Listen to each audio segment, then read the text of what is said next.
When William Sewell co-founded Radley back in 1847, he wanted the school to be different. Of course, he dreamed of academic achievement, and he wouldn't be disappointed today, but I'm sure that he'd be equally glad to see, over 160 years on, that good manners and kindness remain highly prized qualities. So how is 21st century Radley maintaining and nurturing Sewell's aims? I know I can find at least a part of the answer in a building that Sewell knew very well, the mansion. Angus MacPhail, who has been warden of Radley for over 8 years, has left his own mark on the college by introducing many improvements and innovations whilst retaining the best from the past. I spoke to Angus about the Radley of today compared to the Radley I knew. I was very struck coming here that the boys were very different from the boys I'd seen in previous schools. And again and again, when I see prospective parents coming to look around the school, they will make the comment that they're looking around because they have known nice Radleyans. And that carries on, and I think we work hard at it, but I think that's a fundamental thing that hasn't changed.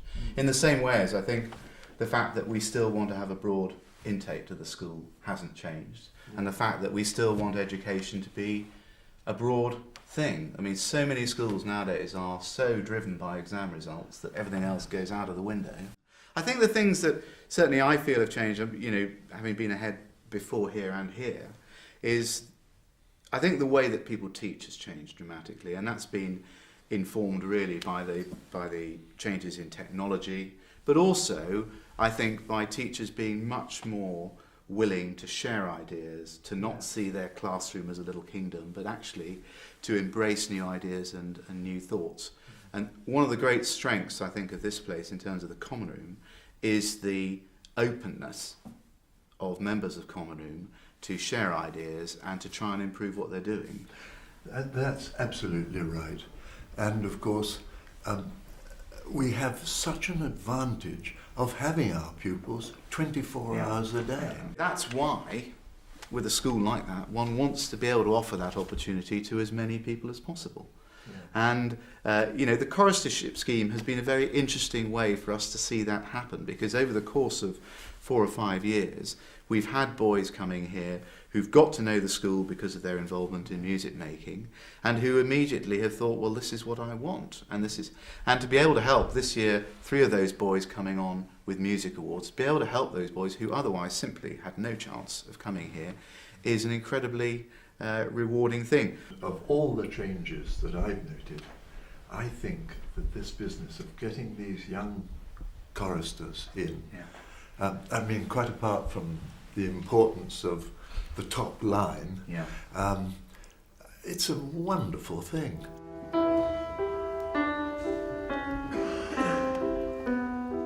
I mean, we had a chap who joined us as a chorister some, I suppose, 4 years ago, at the very beginning of the scheme, who's now come to us as a music award holder. And he's been through the whole range of experience musically in his first term, including playing to the whole school, playing the piano on his own in chapel to a packed chapel of 700. But he's got used to that process through singing solos as a chorister and otherwise. But at the same time, he's also been a stalwart of Midget 7 rugby, having never played rugby before, and he's learning to work.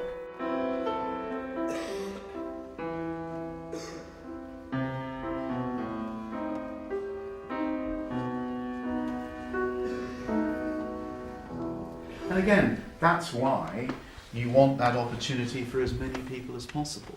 The opportunity in the classroom, the opportunity on the games field, the opportunity pastorally.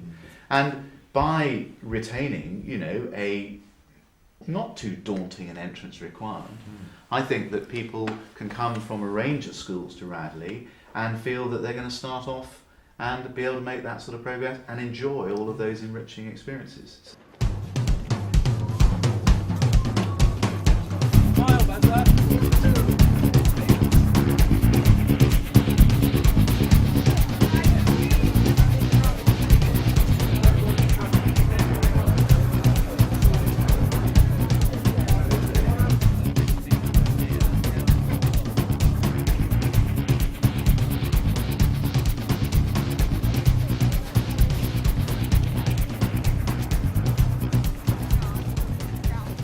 This is the engine room of any school, but getting pupils to perform at full power requires skilled engineers.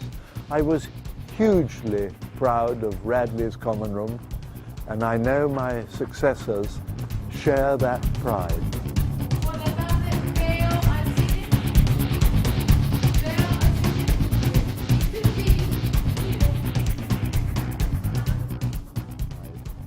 Ask any Radleyan about the staff who inspired them, and they'll come up with a whole catalogue of names. Dons who didn't just push or coax them towards good results, but staff who took an interest in knowing what makes teenagers tick. Radley, at its best, is about doing more for less able boys and getting the very best out of every boy, whatever his ability.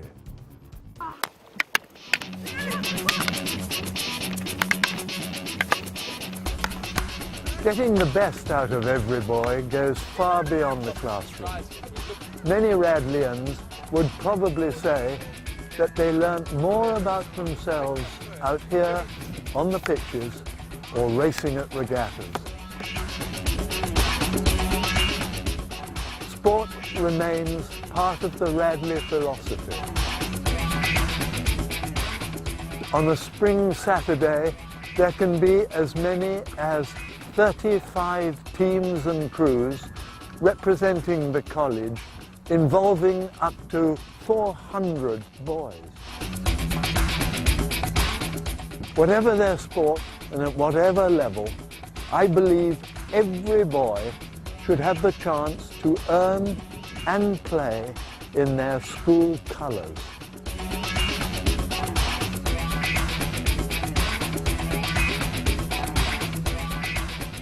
For 35 weeks a year, this is home.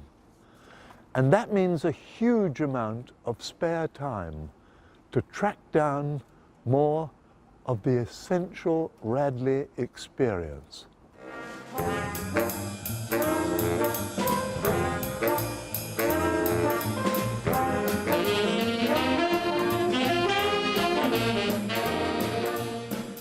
Many Radleyans are still playing the musical instrument they first encountered here. Many parents remember the concerts they attended and the pride they felt. Once again, it's an opportunity to uncover talents and excellence that you didn't know you had. Or maybe it's one of more than 33 different clubs and societies.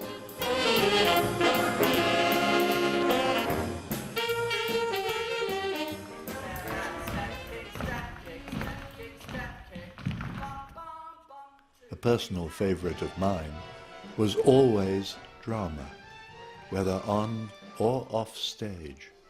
More spare time experiences, more of the tapestry that Sewell began to weave.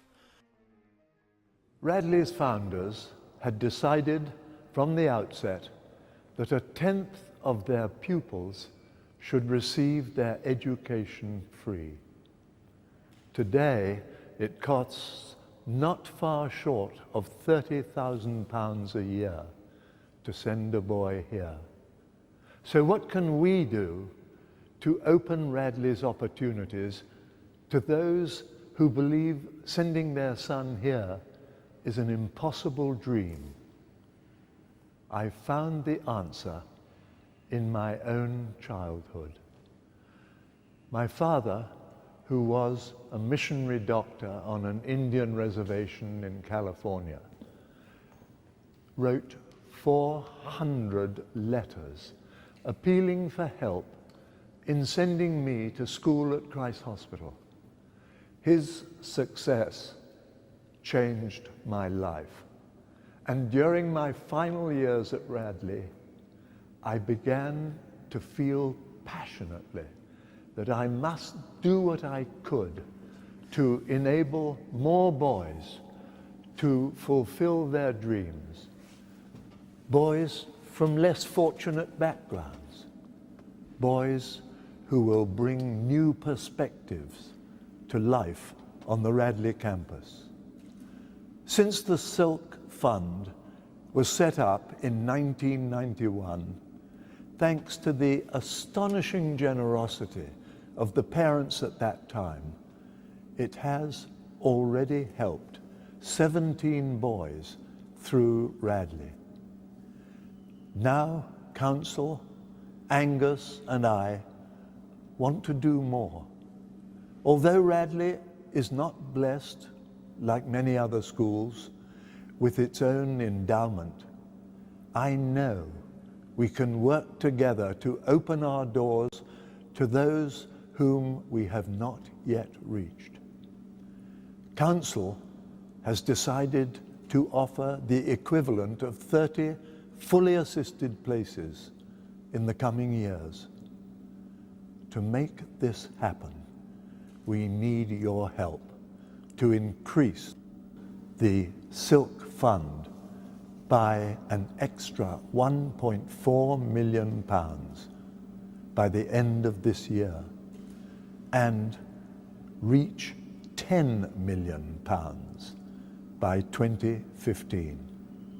These are difficult times, but I feel compelled to do everything I can to drive the project forward, to try and sustain William Sewell's vision. One boy who has benefited from an assisted place in the past is Simon Brown, who came into the Radley Sixth Form in 1989, played in the undefeated First 15 of 1990, and has since gone on to enjoy a very successful career as a teacher currently at Rugby School. It was a fantastic 2 years of my life. I got a great deal of confidence from being in a place like Radley, and it certainly opened a lot of doors for me and gave me a huge amount of opportunities that I wouldn't have had I stayed in the state sector. I think the more people that can have the opportunities that I had, the better. It's something that is obviously life-changing, and I wouldn't be doing the job that I'm doing now had I not had the opportunity to come to a place like Radley. During the 23 years that I sat in the warden's pew in chapel, I never ceased to feel pride in the generations of teenagers around me and in the college that has helped so many to achieve success in their adult lives. I have never forgotten my time here, and I suspect neither have many of you. Those touched by Radley are still, in a way, members of an extended family, the college team, and then, as now, teams can achieve great things together. Radley does not have the funds to finance the additional 30 Silk Awards we want to offer, so your support is of vital importance to our team. Please help us to reach our goal by sending a donation to the Radley Foundation. Thank you so much.